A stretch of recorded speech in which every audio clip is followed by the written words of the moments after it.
Hi, I'm Patrick from Viberline, and today we're going to talk about three dial indicator concepts: total indicator reading, or TIR, the validity rule, and true position sensing.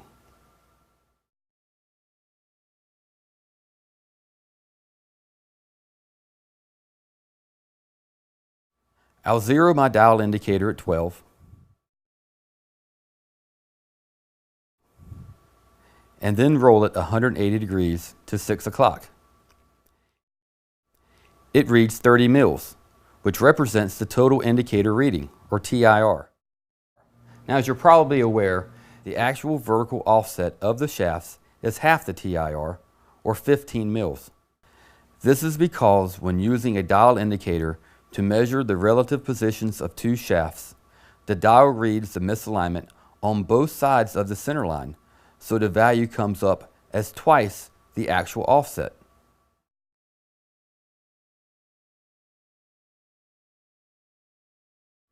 The same is true if I zero the dial indicator at 3 o'clock and then roll 180 degrees to 9 o'clock. It reads 20 mils, the TIR, but the actual horizontal offset is half of 20, or 10.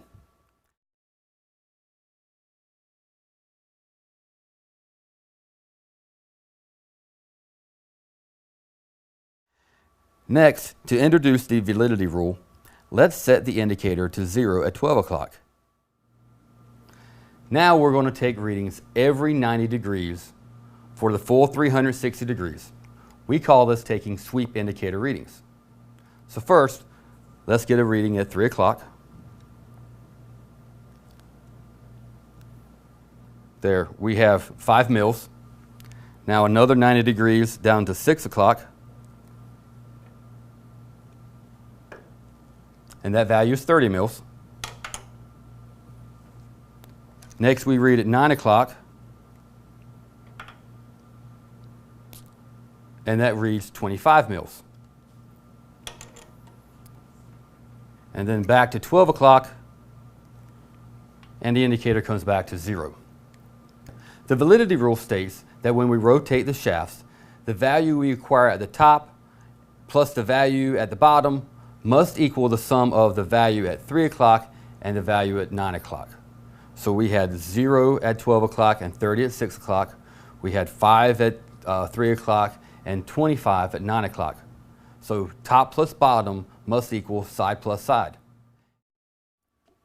The power of the validity rule is that we don't have to rotate a full 360 degrees in order to get accurate alignment information.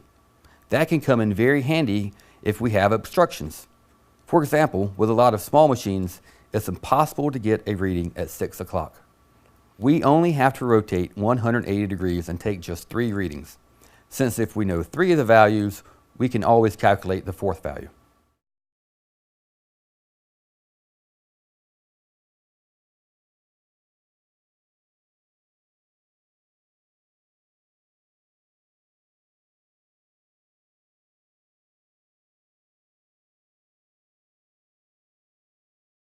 Whether you're using dial indicators or a laser alignment system, this rule still applies.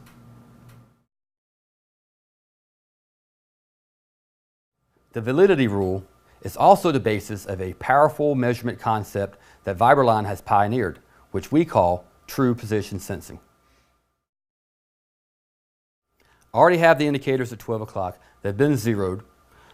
So I'm going to roll it down to 6 o'clock.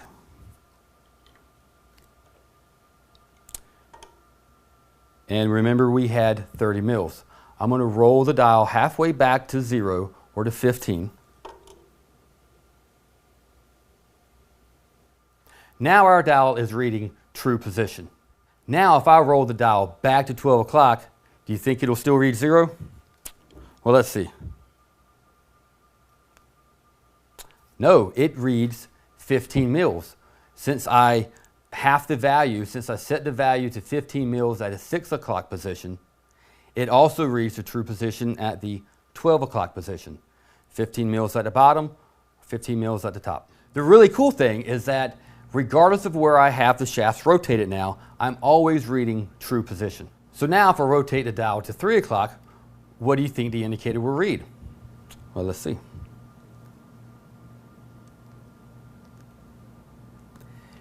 $10 mils, which is half of the TIR value that we got from before.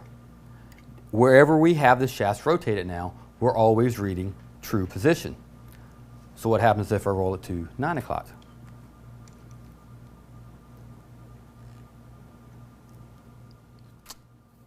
You're right. Since we're reading true position, it still reads 10 mils. So as I've just demonstrated, you can zero the indicators at any position, roll it 180 degrees, half the value, and you'll then be reading true position. Regardless of the orientation of the indicators, you'll be reading true position in that direction. So can you see how true position sensing can apply to your world? Even if you have an obstruction at 6 o'clock and you can't obtain a reading down there, you can still start at 3 or 9 and obtain true position values. In our next video, I'll show you how to take advantage of true position sensing. That means less measuring and less loosening and tightening of the bolts. It makes the process much more efficient. I'm Patrick from Fiberline. Thank you for watching this video, and please check out our other videos as we're out to realign America.